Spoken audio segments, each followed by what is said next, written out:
the idea of goal setting has become almost a non-negotiable thing in people's minds, just like multitasking. We think it's something we need to do, but like with multitasking, as it turns out, it's not the necessary non-negotiable thing we've been taught. Hello, all my fabulously hardworking and driven creatives out there. Thank you for joining me on the Sage Arts Podcast. It's just me again today. I'm sorry I haven't had the opportunity to do interviews yet. They're more time consuming than doing this on my own, even doing it with Brett. So it's something I haven't felt like I can commit to with the dog stuff still going on and some family stuff going on. So any case, I do have some people I've already talked to. So once I know that I can sit down with an uninterrupted time to have a great interview with them, we're going to get those going again. But in any case, just me again today, but I have a subject matter that I'm pretty enthusiastic about. So hopefully you won't notice it's just me and you. Well, and everybody else that listens too. But in any case, you want to come join me, the lounge is free. Come and have a seat. It's all the pillows are on there. It's nice and cushy. It's nice and cool in here. So finally, the temperature's coming down and, we're doing well out here. I do really feel for all of you in the east, southeast of the United States and what you've been dealing with, the remnants of Helene, the remnants of Milton, the disasters that you've been dealing with and living through. My heart goes out to you all. Please, please, please take care of yourselves, take care of your neighbors, and please, please don't listen to the conspiracy theories about the government assistance that is available to you. If you need assistance, please go out and get it.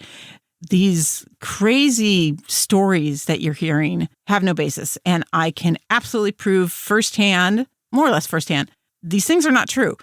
So one of the things that has been touted lately is this idea that Venezuelan gangs are taking over Aurora, Colorado. Now, that's my town. That's where I lived for 20 years. I still have a house there. My friends that live at that house have confirmed the Venezuelan gangs have not taken over. I have another friend who actually lives very close to the apartment complex that kind of started this whole rumor. And they said there was like a couple people who were arrested because of gang activity in the area. And there are gangs. It's a big city. I laugh every time someone says the town of Aurora, Colorado.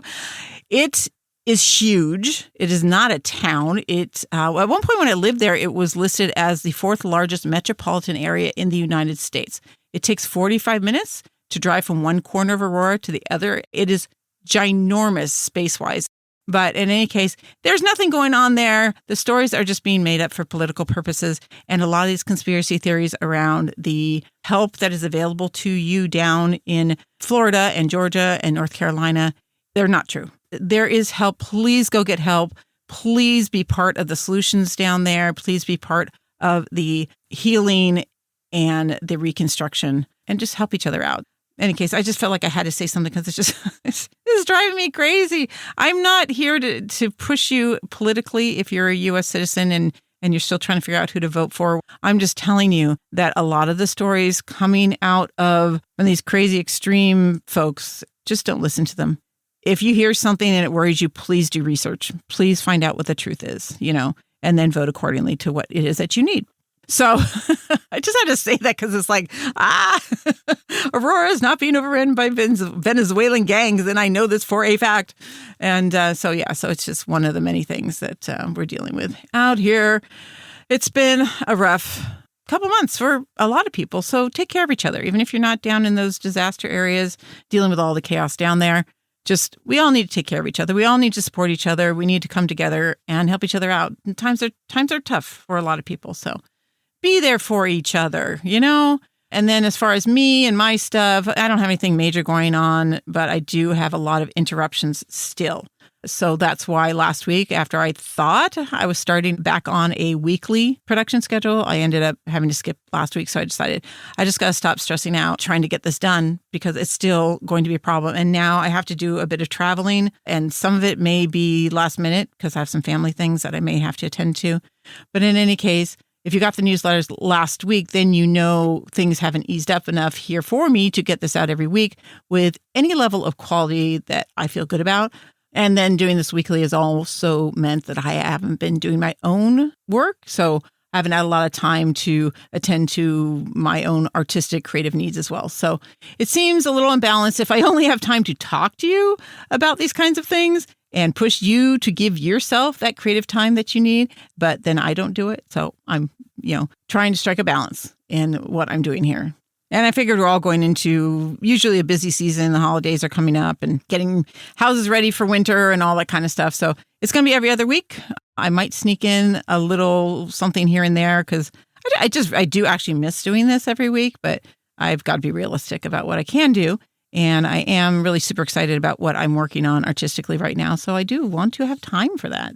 Today, we're going to get into a subject matter that has a bit to do with my trying to get back to the weekly schedule for the podcast and basically failing to accomplish that. And I know some people don't like to use the word fail because of its negative connotations, but when something doesn't happen, that's basically what it is. I think instead of avoiding a word because of the negativity surrounding it, I'm more for just relearning that word's original intended and usually more innocuous meaning. We're canceling people and places and things, this whole cancel culture thing, and it's discouraging discussion. Cancel culture is literally a repressor of free speech. So if we're already having limitations put on us by society to not just say what we think, it just seems like a compounding of the injury to also not use words as intended. Now, that doesn't mean that we shouldn't be considerate of the impact of our words. If I say I failed at something, it doesn't automatically mean that I hate myself for it. I honestly have a pretty good relationship with the idea of failure. At least I think so. It's not that I don't beat myself up, because I do. I don't have the emotion, though, of that sometimes very devastating disappointment when I fail. But what I do know and make the forefront of any of my internal self-talk is that I failed only because I tried. I failed because I was learning, because I attempted something and I pushed myself and I took a risk. You can't fail if you're not trying, if you're not taking some level of risk. And risk is commendable, and trying is what we should be doing on some level all the time. If the work you do is just easy, is nothing you really have to try to do, but rather it's just something that you can and do manage without concern or question, then you're not pushing yourself and you're missing out, I think, on the joy of real accomplishment, of the pride and the purposefulness that comes from working on something that you weren't certain you could do. And then when you do it, it's just a great feeling, Okay, yeah, I may often use the word fail, and you don't have to. If you feel it crushes you too much, and well, that's fine. But choose words and your approach for dealing with disappointments your way. And if you're okay with using the word fail or failure or failing, that's fantastic. Let's just get comfortable with the words that specifically mean what we're talking about and appreciate both the positive and not so fun aspects that come along with the concept that we're communicating. I feel like throwing away so many words as we have in recent times is really kind of depleting our language of valuable communication tools. If it's not insensitive or inconsiderate to someone else or even to yourself, use the word that best describes what you're trying to say. So, yeah, I failed to get back to the once a week podcast production. It's been a goal on my plate since really early this year, actually. But this failure to meet my goals seems like a trend, not just this year, but actually the last few years, actually since the pandemic. And I'm not really sure why, but it did get me thinking about the way I set goals and why I set goals and whether this goal setting thing, when there's so much disappointment involved, is actually healthy or not. And I guess it comes down to how healthy the stress and emotions that accompany this are. And as I say, you're going to feel what you feel, but it's what you do with those emotions that matter. But then I thought, I'm not sure that's absolutely true, because how we feel does matter. Because those emotions drive our motivation. They are at the center of the pleasure or the pain we have in the things we do and are usually at the core of the experience of whatever we're going through. And that's what we're going to remember as much as anything. So I think it's important to feel the feelings, and maybe it is the emotion and what you do with it. So maybe we don't downplay the emotions so much or try to shove them aside. I was listening to this podcast a couple weeks ago about the Olympic athlete mentality. And I don't remember what show it was. I wish I did, but I listened to a lot of podcasts. And in any case, I remember being a little surprised and kind of woken up by a statement they made. They pointed out that most Olympic athletes fail at their ultimate goal, which is usually to get the gold, right? Or at least get a medal. But only one person in each event is going to get that gold. So they have to not only be motivated and driven to reach this goal, but because it's so hard to get, they have to be prepared to not fulfill that goal. And sure, they're in the Olympics. That in itself is huge. But how many years do they spend training, and how much money do they and their family spend on that training and coaching and traveling?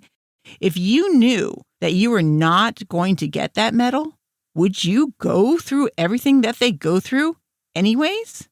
The thing this podcast spoke to, the one I was listening to, or at least what I took from it, was the fact that these athletes don't see that goal as the end goal. It's one point in a journey that they're taking for which the Olympic gold may be a primary dream, but the majority, upon losing, pick themselves up and move forward. There will be more competitions for them and more opportunities to prove themselves. And as long as that's out there, they can keep moving forward. And I remember thinking that as creatives, some of us don't really have an ultimate goal, which maybe that's a good thing. But we do have goals and hopes and dreams, and we are having to pick ourselves up from failure and keep moving forward kind of all the time. Now, if we don't reach a goal, at least for most of us, it's not usually something that we've worked towards since we were little kids. It's not like we have just one opportunity to get that particular thing. So I guess you could say maybe we're lucky that we're not in an industry where there is this one big ultimate point of proving your worth. But we do have some pretty big dreams. Maybe not as showy as an Olympic gold medal, but things like making a career and a living as an artist, getting into galleries or getting published or having our work in high demand or making it into that show that we've kind of put on a pedestal, that one that makes us feel that we've made it if we eventually get into it. These are all big goals for which only a fraction of the people who have that goal will actually achieve it.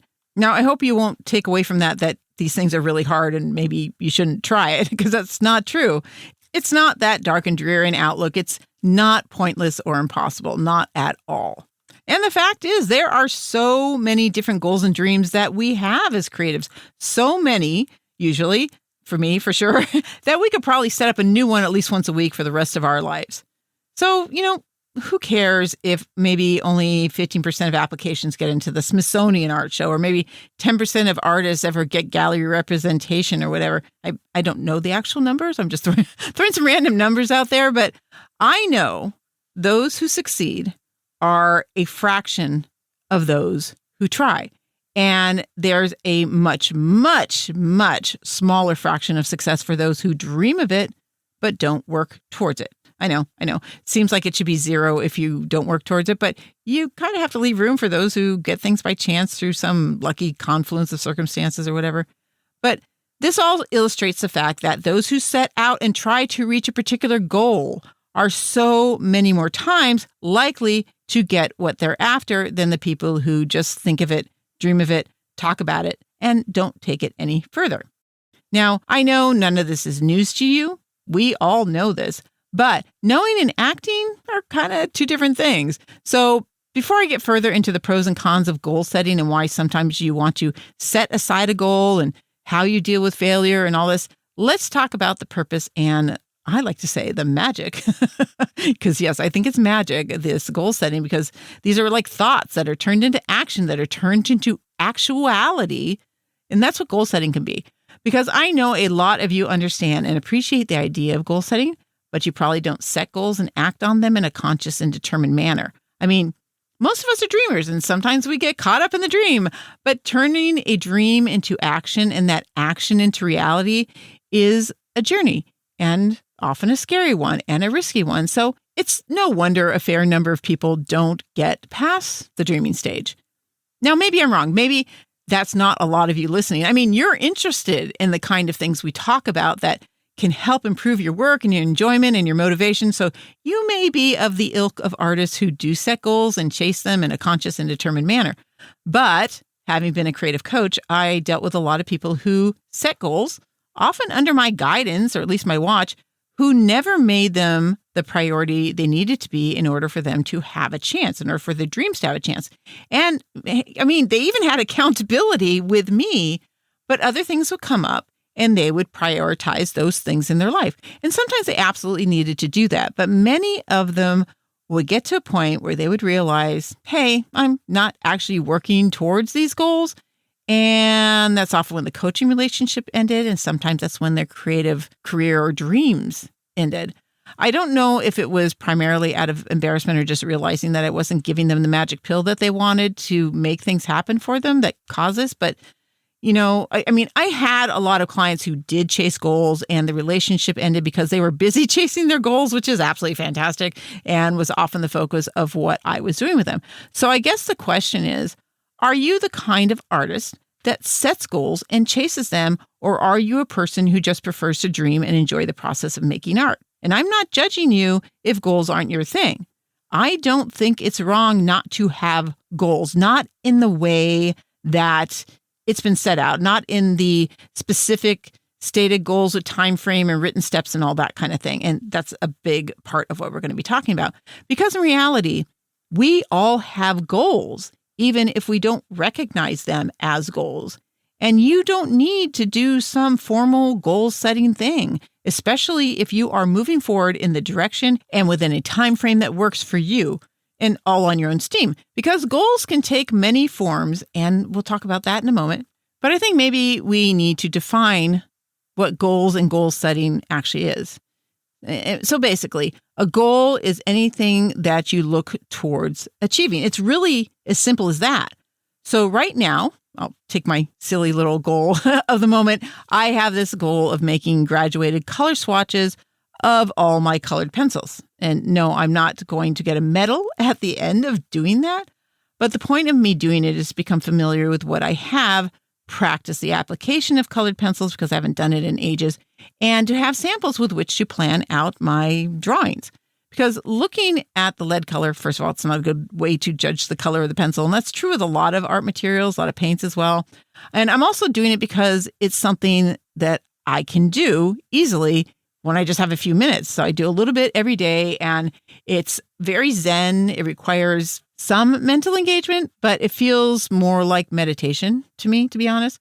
Some might not think that having a complete set of colors swatches for my pencils is something to be called a goal, but when I'm done with it, I will have a sense of achievement. I will have something that will be very useful for my continued practice and even checks off all the letters in what are known as SMART goals. And if you're not familiar with SMART goals, it's an acronym. SMART stands for specific, measurable, achievable, relevant, and time-bound. And this is the kind of goal setting that I'm talking about that's very kind of formal.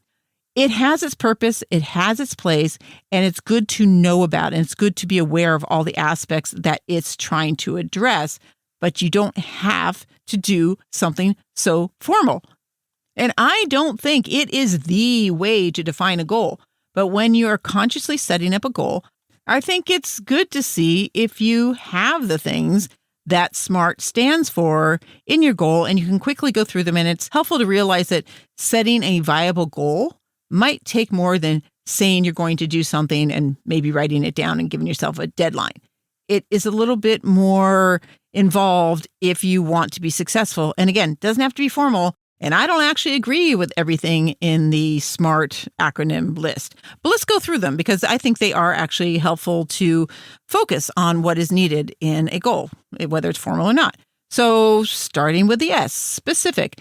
That just means that you don't leave your goal as just a general idea, like I specifically want color swatches done in a gradient for all my colored pencils, creating a reliable color reference for picking colors. That's pretty specific. So you want to try to be specific because you're more likely to accomplish what you want to do if you have a clear idea of what it is.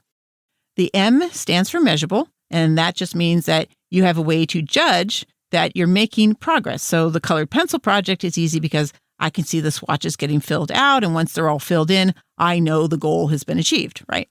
And then A is for achievable. And this refers to the aspect of setting a goal that you have a reasonable expectation of completing and being successful at. Now, if you're an athlete going for a gold medal and you're not ranked at the top, you may feel that your goal of getting a medal at the Olympics might not be achievable. And this is the part of the SMART goal I'm not really keen on, because I think some people think that if their chances are low, it's not worth chasing. It's not a worthy goal. And that's absolutely not true, because what we do can provide us with so much more than the stated end result we say we want to achieve. So let's look closer at this achievable thing, because it meshes with kind of my deviation from the standard belief that you need to have these big end goals to really achieve anything meaningful. Let's look back at these Olympic athletes that made it to the games, but they didn't win a medal. They did not achieve the assumed end goal, but they are in no way losers. They are amazing, accomplished athletes that have some really mad skills.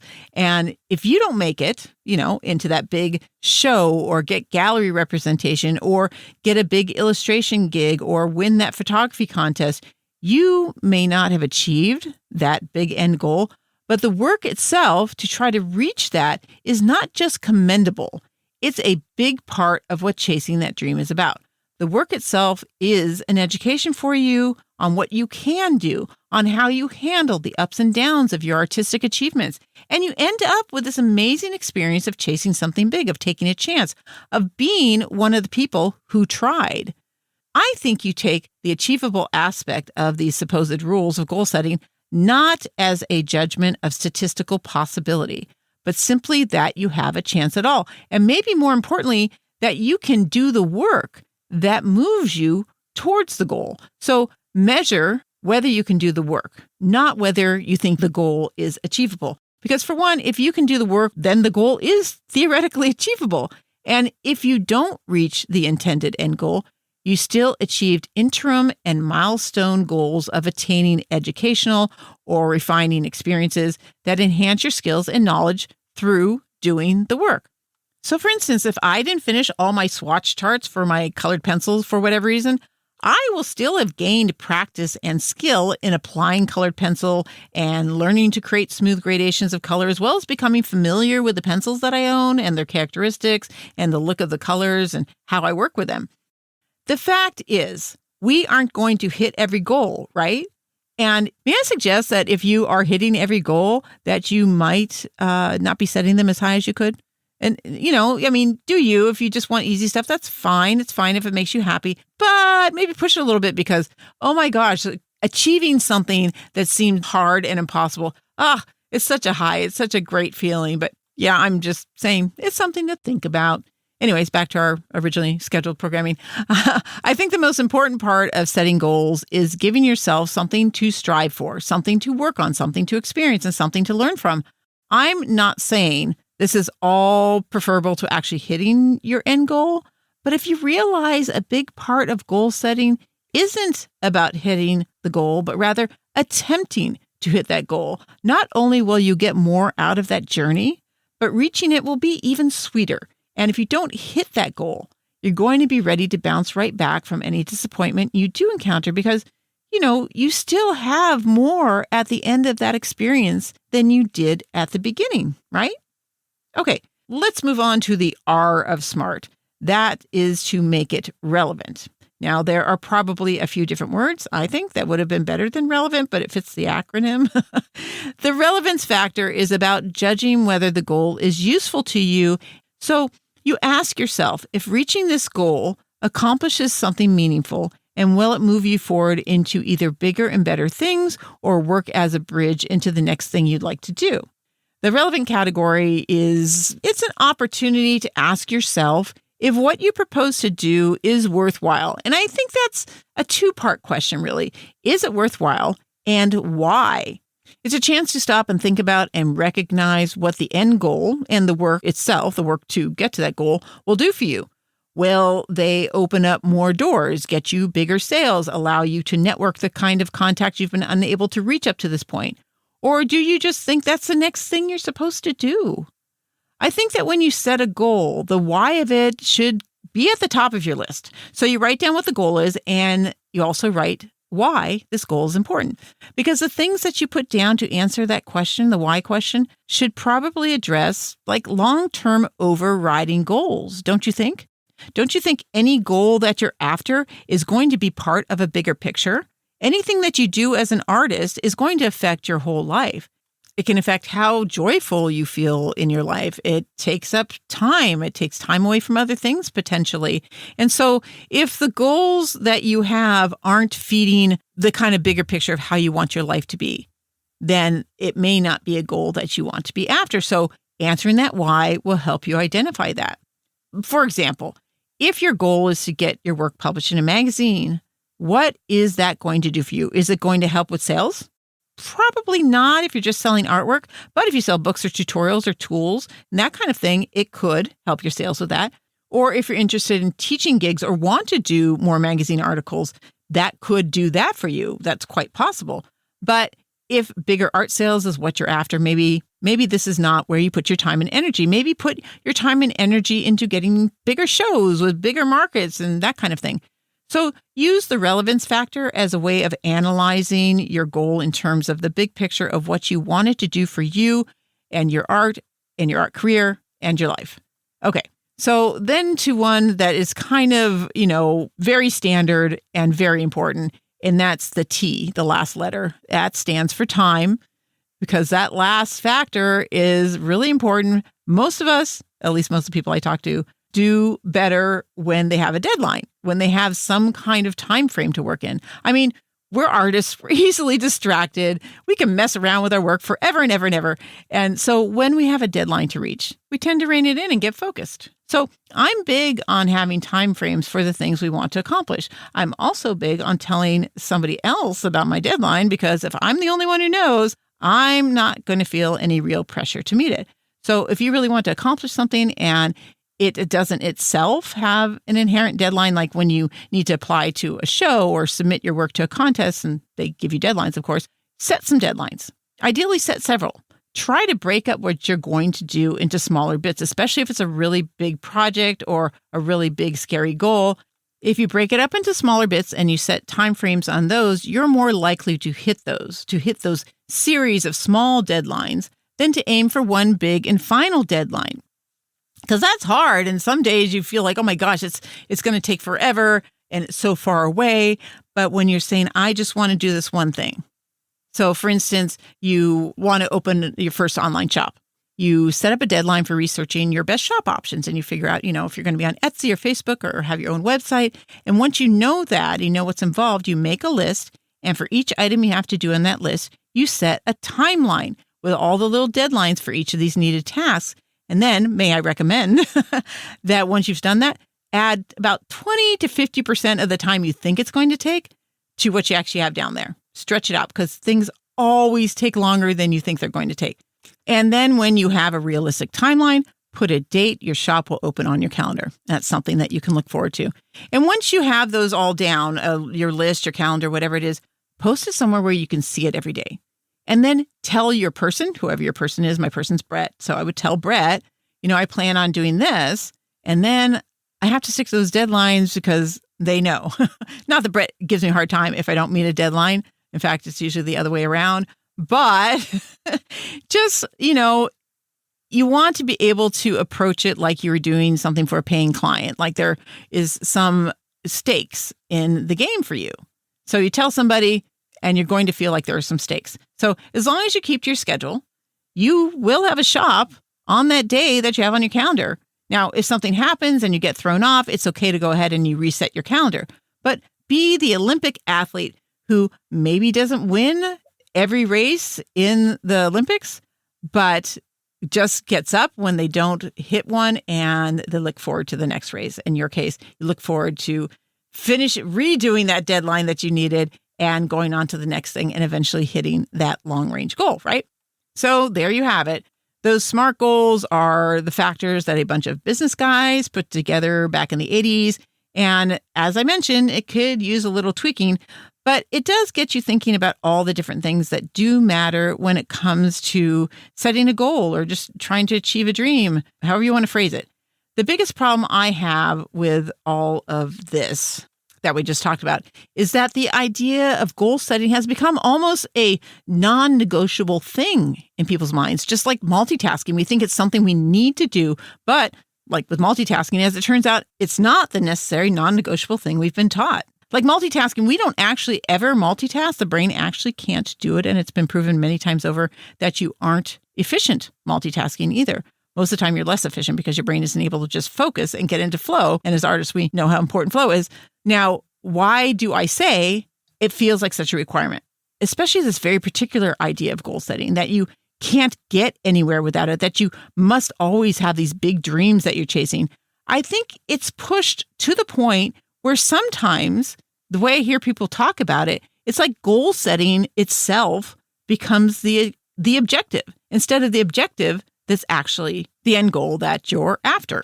Because goals aren't things. They aren't themselves what you're after. You're not after just achieving goals. Goals are ideas. They are mental tools to get those things you want and have those experiences and successes that keep you motivated and give added value to your work and your life. But because it's become such an essential thing in our conversations about anything we're trying to achieve, when we don't meet our goals, I think that perception leads to even more dire reactions and feelings, not that we failed this one time, but that we are failures as an identity. As already mentioned, in the attempting of a goal, we are anything but failures. But not achieving a goal, not achieving that idea of a thing is honestly not something to be upset about. The missed experience of that achievement, the kudos or the money or the next rung on the ladder of where you wanted to climb, sure, that might be something to be upset about, but how often is that target, is that end goal that you missed the only target of its kind or something you can't try for again? How often are these goals we set a once-in-a-lifetime opportunity? Now, some are, it's true, but there are more goals and more accomplishments and more experiences and many more lessons to be learned. So if you have a goal that you don't get done or you miss your deadline or you don't win, you don't get recognized or you lose an opportunity, be an Olympic athlete and pick yourself up and get on to the next thing. Well, maybe first you cry into that tub of ice cream and you vent to your person about how you suck or whatever it is that you have to do. I'm not going to tell you not to feel those things or work through it in any particular way. You do you. You do what works for you to get through the emotional period that is going to hit you initially. Take that time to just feel, just be human, and maybe just don't beat yourself up. That would be the only thing I would ask. Just don't beat yourself up. I mean, you tried. Remember that. And you don't have to dive back in or get back on the horse or whatever. You can take a moment or two to, basically grieve if that's how it's hitting you. Even Olympic athletes, you'll see them. They'll sit on the field for a few after they got beat and just take a moment to take it in. And I'm assuming they're just letting the feeling do its thing. And that's more than okay. But then look to what's next because you're not done. You're never done being a creative. That is identity. You are a creative, not a failure. You're a creative who's trying. There's one other thing I'm not big on that's kind of a standard part of the advice about goal setting. And you'll hear it often that when you don't make your goal, that you need to analyze what went wrong and what you can do better next time. And I'm not saying that reflection isn't helpful because it absolutely is. But for one, it's not a requirement. And secondly, not reaching your goal often isn't your fault. So looking for what went wrong seems to be telling yourself that you did something wrong. So if you don't win a contest or make it into a show or sell a lot one month, it's often happening because of things outside of your control. So I want to propose you say this instead. If you have a goal that doesn't pan out and you plan on doing the same kind of thing again or anything related to it, make notes on all the things you did right. I think that really gets overlooked, and it's really important to identify your successes and identify the things that worked. Because if you don't, because if you're just focused on what you think might be potential problems or potential issues that you didn't address right, you might end up changing some things that actually did work, that were actually right on the money. So I think start there. Make note of all the things you did well and did right as far as you can tell. Then if you're attempting something similar, maybe go back and try to identify what fell short. And now some may say that you should analyze immediately because it's fresh in your memory, and sometimes that's true. Like maybe your first time at a particular show, maybe day 2, you realize that you really needed different price points or maybe a different booth setup, or you got ideas or suggestions from other vendors. Yeah, those things are great. Write them down, ideally as they come to you, ideally as you run into them. But if your sales are poor and you want to figure out what went wrong, making that list of what went right, then coming back later and looking at it with probably a more objective eye, because there's been some time for you to work through any emotional residue from your disappointment, you can be more impartial and see things for what they actually are. Like at that theoretical show, you might have thought you just sucked and people hated your work at the end of that disappointing weekend. But 2 months later, with a couple successful shows, some good sales elsewhere under your belt, you might be able to see that either it just wasn't your market, or your items were priced too high, or they were too high end.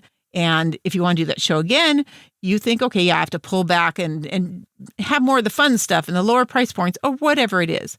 But in the moment, that might actually be hard to identify. I don't know. Some people are better at it than other people. I'm pretty good at being objective because, well, I've been in business for friggin' ever, and I've had more than my share of disappointments. But if you find yourself emotional at the end of the show, this is not the time to start analyzing what was wrong. Look at it later when you can be objective, as objective as possible. Because, yeah, looking at where you can improve, that's always smart, but just be careful when and how you do it. And I can't say this enough. Make a conscious, preferably written note of what you did well. It helps keep you motivated and kind of keeps you from throwing out the baby with the bathwater, So with all that said, let's get to this core idea. Do you need goals? And the shortish answer is it depends on how you define them and what you need from them. And from this whole long discussion thus far, I'm guessing you can start to fill in those answers. Everything you do is a goal, right? But it doesn't have to be official, outlined, timelined, milestoned, kind of that accountable thing. It can be, color a few swatches every night until you have those color charts done. If you don't need or want the pressure of this kind of formal goal setting thing, keep it simple and keep it casual. If you aren't getting where you think you need to be, though, and keeping it casual, go ahead and write down some goals and really clarify not just what to do, but what you really want. And just remember to include the why questions so you have an understanding of what this thing you're after really means to you and how it will help you in the long term.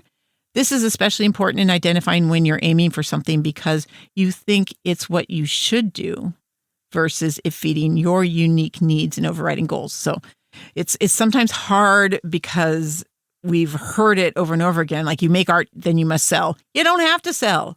You can just make art because it's joyful and you love it and you love the process and you give it away to your friends and it makes them happy and that fulfills you. Now, if you're looking for additional income, then you might feel like, yeah, I need to sell. And that's fine. But that's a good reason to, because you're like, I need some side income. And why not make some side income doing something that I love to do? Fantastic. You've identified a goal that you want to get into sales of your art and a reason why. And that's perfect. So yeah, the answer is you don't feel a need to set goals in any official capacity, but do be aware of whether you're making the kind of progress you want and need. If your goal setting is the casual type, but you find you're not getting anywhere, maybe it's time to step it up, do something a bit more formal, do written plans, timelines, discuss it with someone who will help you stay on track and be accountable. Now, we aren't all made the same. We aren't all after the same thing. So there's no reason why we should all proceed in the same way. But I think the one thing we should all do is go after things. Go after the things that we want, the things that will enrich our lives and make us happier and more curious and more alive, not just as artists, but as people in our day-to-day lives. So go ahead and do what you have to do your way. Just check in with yourself and be sure that your way is actually working for you. And if it's not, step it up, try some of these established approaches, and then tweak them to fit your needs. So that's basically what I've been doing the past couple of weeks. I've been seeing how often the things I set out to do aren't working. And I'm wondering if it's because I'm not pursuing the things that I need, at least this big picture wise thing. I'm one of those people that is always coming up with ideas. And I'm sure there's plenty of you out there listening that do the same thing because it's kind of a creativity thing, right? But I have this thing where I have to tell myself that just because I have a good idea doesn't mean I have to do it. So I'm always repeating that after something comes up. I think, oh, I could do this, I could do that. And I'm like, wait. Nope, good idea, but you don't have to do it. Now, figure out why it might be something you want to do. And otherwise, just hand it off to somebody else, if at all possible. So I'm wondering if some of the things I've been trying to do slipped past that particular filter, and I didn't stop to think about whether I really needed to be doing some of the things that I'm doing or going after some of the things that I've set goals for myself. So yeah, there's been a lot of self-contemplation going on here lately, and I don't have answers yet. But I do have inklings. I do have concepts of a plan. Sorry, I couldn't help myself. No, I do have inklings that I need to pay attention to what gets me excited and jazz, not just at the start, because new ideas are always exciting at the start, but ongoing. So I have a couple new things that I'm excited about right now, like working on the colored pencil stuff, because I actually can work on it a little at a time. And it's so thrilling to know I can work on my visual arts kind of whenever I have a couple of minutes.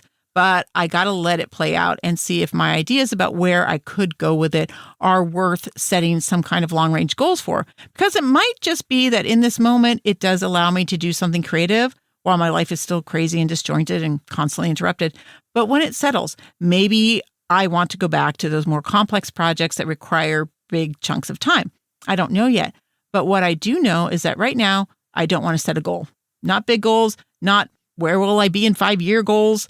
I don't have to. The closest thing I have to a goal right now is to learn everything I can about colored pencil and other quick medias that you can work with it. And that's it. No big overriding goals. No question about how I'm going to make money off of it or whatever. It's not necessary. So if you've been trying to figure out where you're going and what you need to be doing, maybe you can step back and look at the big picture. And if you're in a period of flux or a period of exploration, don't put pressure on yourself to have some big end goal. We will get something out of our creative work no matter what we do with it later on. You've probably heard me say this before, but you don't go on a hike to have an end product. You don't travel or go to a movie and expect to have a return on your investment. You do these things for the joy and the experience, and you can absolutely do that with your artwork, either ongoing or at least at the moment. I think the only thing I would encourage is just be sure you're going in and being curious and being creative in whatever mode and however often it works for you right now. Because too much pressure and expectation can really suck the joy out of the artistic experience, and barring that you're doing this to put food on the table or whatnot, I think that experience is the most important thing you want from your creative projects. So that said, I think I've babbled on enough. If you're struggling with these issues, if you've been struggling with goals for a while, I don't mind giving you some feedback on that. Or if you need an accountability buddy, reach out, let me know what you're thinking. Tell me about your stuff. Tell me about your stories. You can do so at thesagearts.com. Just go to the contact page there or message me on Facebook or Instagram at the Sage Arts Podcast, where you can also follow and keep up on when new episodes are out. You can also respond to the newsletter if you get that. If you don't, just click that news and notices button on the homepage of thesagearts.com or look for a link in the show notes or description section of wherever you're listening to this from. Also, don't forget to hit the follow or subscribe button in the podcast player or on YouTube if you're listening to this from there.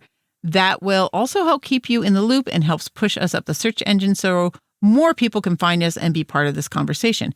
And if you're so inclined, write a review and let people know what you think of the podcast. And if you are getting a lot out of these episodes and you want to give back, you can do so by going to the links or buttons in your show notes or description section of where you're listening to this from and donate through PayPal or buy me a coffee. Links and buttons there and on the homepage, just like halfway down. Okay, my lovelies, that's it for today. Just take the pressure off yourselves, look at the big picture, set goals or not, in a way that makes sense for you.